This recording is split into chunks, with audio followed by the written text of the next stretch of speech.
you so much for coming and seeing the show, and for agreeing to talk with us afterwards. The cast is probably just getting themselves together. But yeah, I guess I'll start with, I have a couple of questions, and after that we'll open it up to a Q&A. Well, first off, do you want to say anything about yourself, just to introduce yourself? I had been going to Yale. I was in my second year at Yale when I wrote this. And I think the reason it came about was because I had just taken my break. And I'd gone home to visit my parents. And I asked them a question that I think everybody should ask their parents at one point, but separately. I asked them, how did you meet? And they had two totally different stories. And I was really charmed by that. And then, I guess being up in here in New Haven just made me really miss Puerto Rico. And I really wanted to sort of bring back a piece of that. And I wanted to explore these characters. And then I really, honestly, really wanted to write strong characters for women. I mean, I had just seen a play where a woman was like topless and with no reason for it. I've got nothing against nudity, but I was just like, okay, there is no reason except that she had jugs, you know, that's it. And I'm like, there's no other reason. I'm like, why? And so I wanted to write where the women were sort of the motor of the play, and that they were alive. Yeah, that was it. That actually was my first question. Okay. It was, what are some of your inspirations generally as you play? And if there were any specific inspirations for this play? Well, like I said, that certainly my sister and my mother were very strong. I'll tell you, it's very odd as a writer.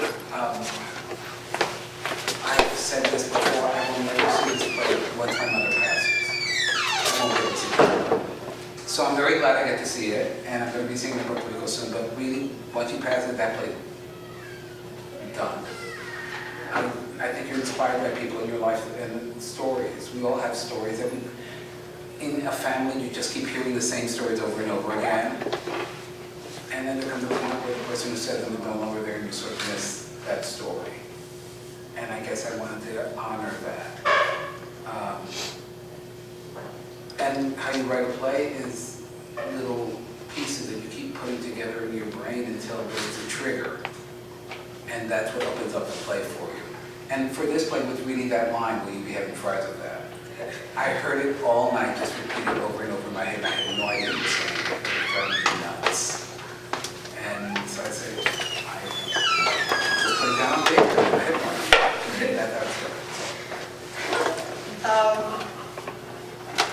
Again, kind of tying into the next question. When you set out to write a character, what are some of the things you take into consideration? What are the first few steps for writing a character? I don't know. I wish I could give you a really good answer, but I really don't know. I think all my characters want something. And it's finding out what they want and what's stopping them from getting it. And something really has to be stopping them. So, yeah, that's basically it. Is it similar for when you're writing a play? Where Yes. I always write a book because I have a question. And I don't understand something, and I want to understand it. And I also don't have to agree with all my characters. I've said before that sometimes I write about characters who may not even want to have dinner with. And you say, oh God, get them away from me. But hopefully by the end of the play, you understand why they did what they did. You don't have to like them, but you can say, I see where that came from. I see why they did that. So. Wow. Were there any challenges to writing this play? Yes. Good question. Yes. I'll tell you, one of the best lessons I learned as a playwright was writing this play. The scene where Beto takes Luce to the window, and he holds her by the window, and I remember writing it, and I actually began to cry and said, I can't write this because I know how to stage it. And then I had this like revelation. I just said, oh, that's not my problem, it's the director. Okay. But in a great way, no, seriously, no, sorry, bad. In a certain way, it's very freeing. Because by same token, it should be that. It should be, if this is what's really honest, the director will make, they'll say, no, I got it, don't worry. I remember I cut the scene for this. I cut the arm wrestling. Where do you guys go? I cut the arm wrestling scene from the play because the director said it's not working. And That's a hard scene. it is. I was like, oh, this is a profile. It's weird because I had nightmares when I was young. And I had to go back. And two actors came in and said, well, make it work, don't cut it. So we burned with everything. Did you get a chance to work with the director? So like you said you had to cut it, the arm wrestling scene. Mm-hmm. So were you working closely with the director the first time it was produced? Oh, yeah. I really enjoy that. It's a lot of fun for me. I like being in the room when rehearsal's going on. Am I sort of cheating? My favorite time of rehearsal is tech. It had nothing to do with me. And it is so set in stone, and I'm in the back in grocery puzzle. And they're like taking 6 hours to do a light cue. I'm like, that's a shame. Oh, that's so sad for you. I feel bad for you. Go have a drink. For you. Can I get you anything?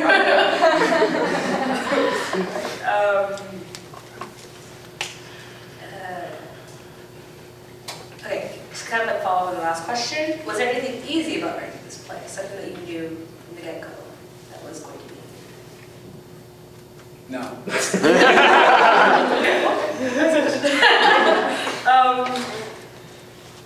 So if you had to choose one thing for people to take away from this play, what would it be? That's a love story. I remember when they did it.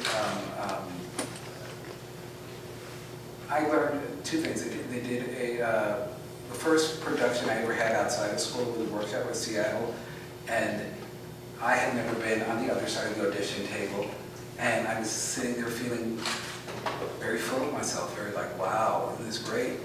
And actresses came in and they thanked me. They said, I'm not playing the girlfriend, I'm not playing the secondary character. It's me, and I'm the Latina, and it's me. And I felt so humbled in a really, really good way. And then we did the workshop, and I remember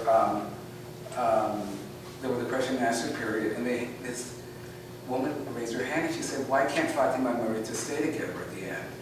And I said, well, Fatima does sort of kill 28 people. And she said, they wanted to die. And she totally had bought it, and I was like, good for you. She drank the Kool-Aid, she got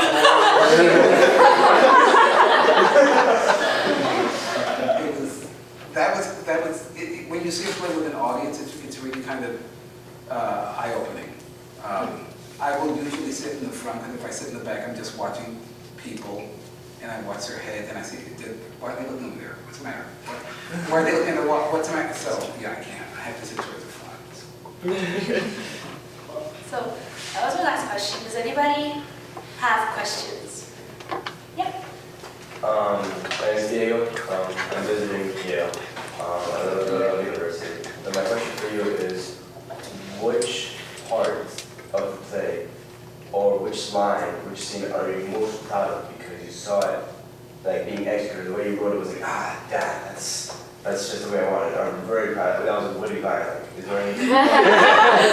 Yes, me. I thought it was a common area. Yeah, no. I would actually have to say the, do you want fries with that? Because it makes no sense. But seriously, I love when people find out that she killed 20 people after the fast food. Because I've had people come up to me afterwards and say, so she said it 28 times, right? And I said, no.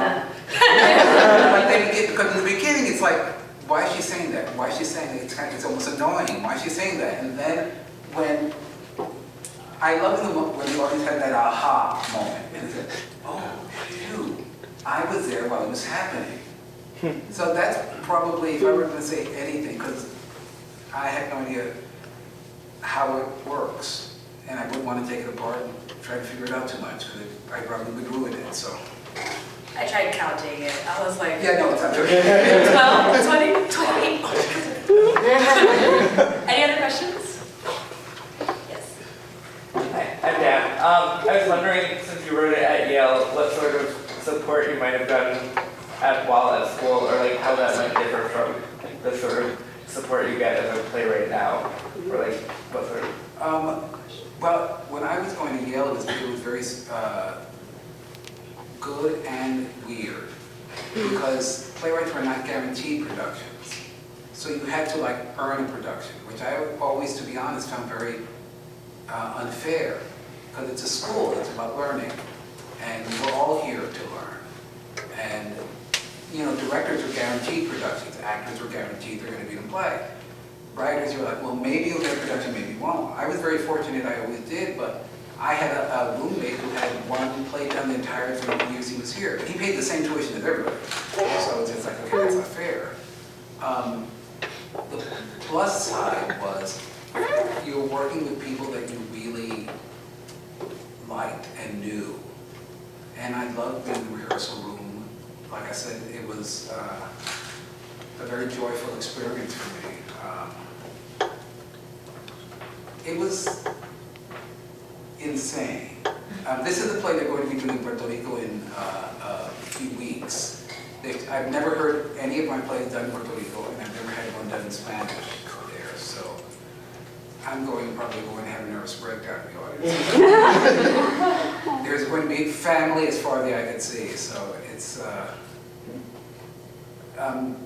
The good thing about it was being in a place that was, there were the actors that I knew and the director that I knew.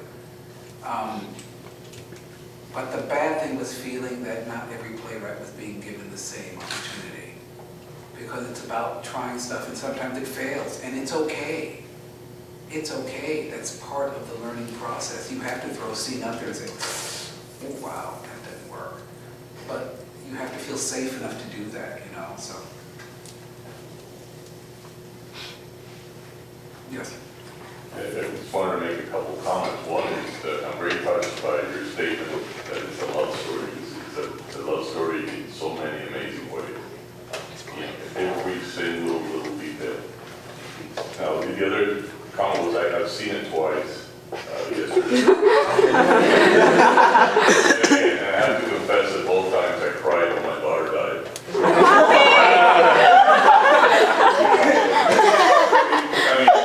Apart from the obviousness, it's real, you know. Yeah. It's conveyed in a very real way. The relationship between Pito and Luz is, it wasn't meant to shock anybody that there's such a big age difference. But I remember there was someone who wanted to do the movie of it. She said, I will only do the movie of it if you take out that age thing. And I'm like, no, because culturally, I mean, I know you're shocked, but it's not, I don't mean to shock, it just is what it is, you know?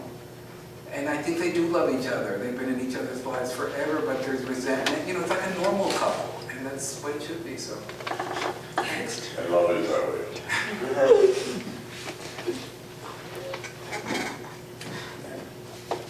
Any other questions? When you're seeing your work performed, do you, if there's something that's different than you expected or different than maybe you intended,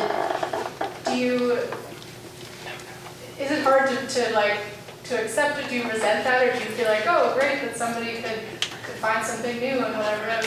Yeah, no, I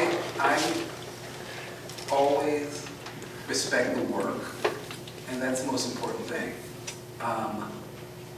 And sometimes someone will do a jazz riff on something. You go, I never heard it that way. Wow, that's interesting. Oh my gosh. There were things that happened in the production tonight that was like, I never would have thought of that. How cool. And I think that's what you sort of want.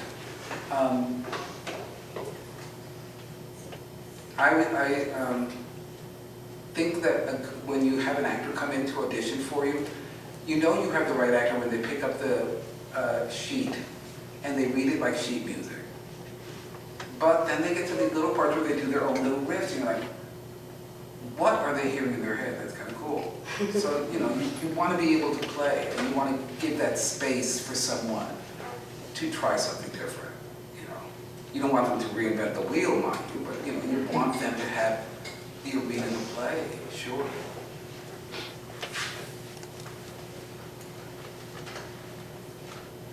You. Yeah. When you finish writing the play, I assume you showed it to somebody before you tried to have it run through the process. And I was going to ask if you're comfortable, who was the person you showed it to, and why did you want to show it to their eyes first? Oh, my partner Alden reads everything I've written first. And then after that, I had to bring it into class. And of course, the first time you hear something of yours read out loud in a public setting, I freeze. And not that I tense up, I literally start shaking, I'm so cold. I will wear coats in the summer, because it's nerve-wracking. It really is. And then after that, you know, you sort of, I've gotten much better about it, but there was a time where it was like Parker City, nerve-wracking, so. But yeah, no, little by little, you know, you start letting it out. And if you're blessed with actors you trust, you feel very safe, so. Are there any other questions? Thank you for coming, Mr. Sanchez. As you know, I'm from Puerto Rico, and I'm very proud of my Puerto Rican identity, but something that brings me great shame is that the biggest single gathering of people every year in Puerto Rico is the anti-gay parade, the anti-gay demonstration. In the play, it seems that Maritza, there's a disconnect between her and her Puerto Rican identity as relative to her parents.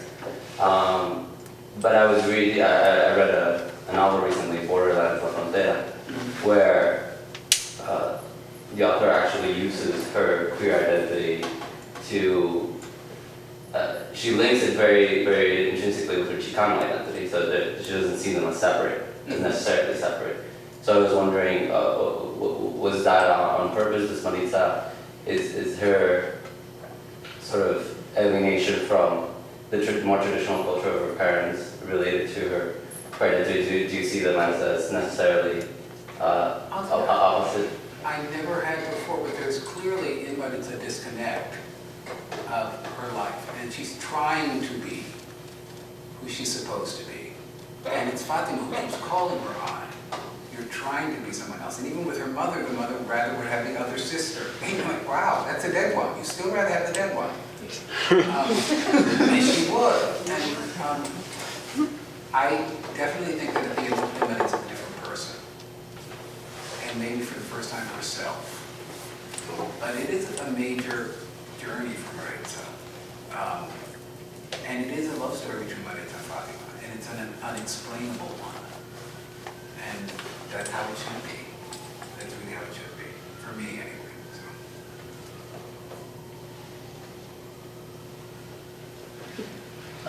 So you've mentioned a couple times how you're really proud of some of the things you write in your plays. Is there anything that you would change, like when you watch a play and you realize, like, oh, maybe I should have written it this way? Have you ever had those moments? Yes and no. And the no overrides it, because I think it's part of the writer's journey. And I think if you go back to fix something, you're fixing it with a knowledge you didn't have, and a purity you didn't, is no longer there. When you sit down the first time to write something, it's coming from a really organic, pure, passionate place. And you go back with hindsight, and sometimes to fix something, you sort of screw up something else. It's like a house of cards. You say, oh, I'm just going to fix this little thing over here. And all of a sudden, that thing starts collapsing. You say, oh, because I fix that now, that affects that. I think every play is a step in your journey. At least that's how I approach my plays. Every play is a step in its journey, and I would say I accept the fact they're not for everybody. Yeah, so, but, yeah, no, I remember reading a story that sort of like haunted me when I read it, that when he died, Tennessee Williams was reworking Streetcar Named Desire. And my jaw just sort of like hit the floor and said, no, that sounds perfect, okay? But as writers, there comes a point where you just have to take a step back and say, it's done, it is the animal it should be. It is the entity it should be. Yeah. I think I might know the answer to this question. Well, what's your favorite line in this play? Oh, gosh. You think I'm going to say a name we hadn't tried to do? Yeah, it's probably my favorite moment because it's cumulative, but my favorite line is probably the last line. I will get over you, my daughter, someday. Because when you grow up, you realize heartbreak does have sort of a shelf life. You will always have that ache, but life is about moving forward. And I think that's something that Maritza learns. Because Maritza's also like guilted by her father. If she died, Bruce dies, I'll kill myself. I said, wow, so I take both of them out? It's sort of unfair, you know. And it is about letting go of pain. So. Are there any other questions for Mr. Stan? Waiting, but this one is more a piece of advice, what you said to this gentleman about the importance of not going back and changing something because it's cast and it is what it is. Do you consider that that is the case when you, outside of being a playwright, when you're writing let's say, nonfiction, or you're conveying a story basically? I'll tell you, I think there's a time when change happens, and I think it's in the rehearsal room, and when you're writing nonfiction or whatever you're writing, you know when there's a window that you can go back and forth, and there's a time when it's set, and you have to respect that. When I go to rehearsal, what I was talking about before about going to rehearsal room, one of the great things is the actors and the director, and we're all there getting this on its feet. But I'll use it as an example. If an actor who I'm really loving and really trusting keeps tripping over the same line, I'm not going to think it's the actor. I'm going to say, what's up with that line? What's up with that line that sort of like, it stops that person? And that's what rehearsal is for. You know, that's part of what rehearsal is for. But yeah, so there is a window where you can, but would I go back to a finished play and say, let me take it apart and like redo it? No, there's not enough top shelf vodka in the world to do that. It does feel good when you sort of like finally, I mean like for like this play and other plays that I've done, like when you can finally just be like, well, that is what it is, and this is what it's going to be for this moment. So. And I think you have to respect, like what I said earlier, you respect the work. That is very, very important. You respect yours and you respect the work of others who put their time in. It's, Is there anything that you'd like to, that you would say, or I don't really know how to phrase this question. It's just a question that I have in my head. I'm not really good at ever asking this question. But to people who, theater lovers and theater makers, something that you'd like to say to them, because I know it can be really discouraging in this field. Someone's obviously done it really well. it is very discouraging, and you have to know that it's going to break your heart. And that's part of the journey, that it will break your heart. And there'll be times you say, I'm never doing this again, I don't care. And you pull it back in. You fall in love with it all over again. And allow yourself that, because that's part of the journey. And there'll be times when you love it more than life itself. You're like, oh, this is the best thing in the world. Oh my God, I love this so much. Allow both things to happen. And this, I'll give you, I teach playwriting in the city, and there was a student who would bring in, her pages were just flying, they were just working so well, we were in love with them, she was so great. Then one week she brought in 10 pages and they were not her best. And there was silence in the room. And her reaction was the absolute best one. She said, well, they all can't be winners.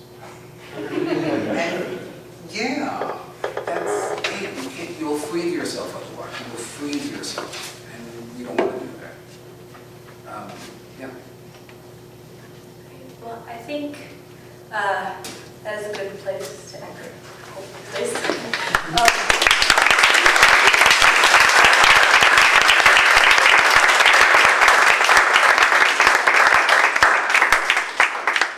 thank you so much for coming out. I'm really grateful to have you here.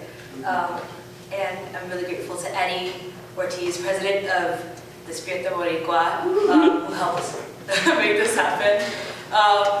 And yeah, thank you guys also for all your support.